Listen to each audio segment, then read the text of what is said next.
Tila babalik si Yedo Romualdez para sa kanyang fourth consecutive term sa Kongreso. Pwede ba yun? On Friday, July 18th, the COMELEC confirmed the resignation of the third, fourth, and fifth nominees of party list group Tingog Sinirangan, making way for its sixth nominee to move up.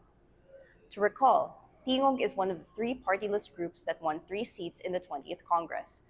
Its sixth nominee was Yedo Romualdez, the wife of Speaker Martin Romualdez. In a July 16 resolution, the COMELEC-NBank noted the resignations of nominees Marie Josephine Diana Calatrava, Alexis Yu, and Paul Moncada. Yu and Moncada resigned due to being elected to new internal positions per Tingog party list bylaws. Meanwhile, Calatrava, the third nominee and one of the supposed representatives, resigned due to personal circumstances. Nakatanggap din kami ng sulat mula sa Secretary General ng House of Representatives na sinasabi na yung duly elected number 3 congressman nung naturang party list ay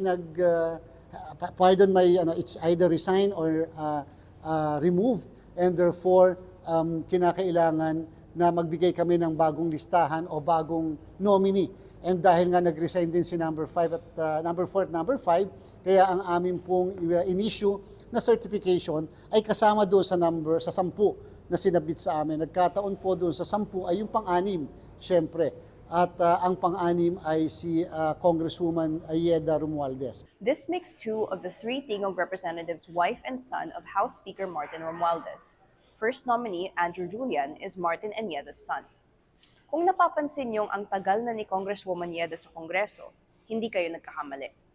Noong 2016 hanggang 2019, nagsilbi si Romualdez bilang Leyte 1st District Representative.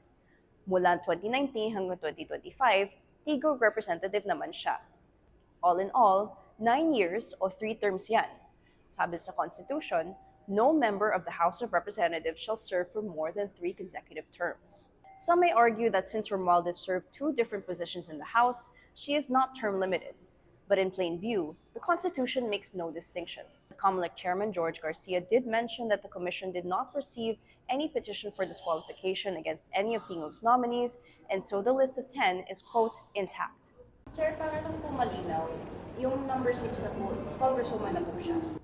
Yes, sa kasalukuyan, as far as the COMELEC is concerned, depende sa magiging aksyon ng House of Representatives. Lagi pong paniniwala ng COMELEC at pinapanindigan, issue of membership of the House of Representatives or the Senate is always an internal matter sa mismong chamber.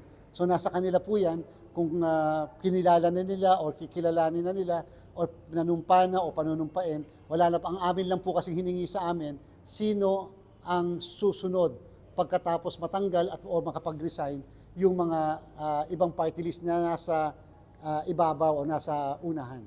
Should Romualdez be allowed to sit, it's another instance of how political dynasties are able to circumvent term limits. Michelle Abad-Rappler, Manila.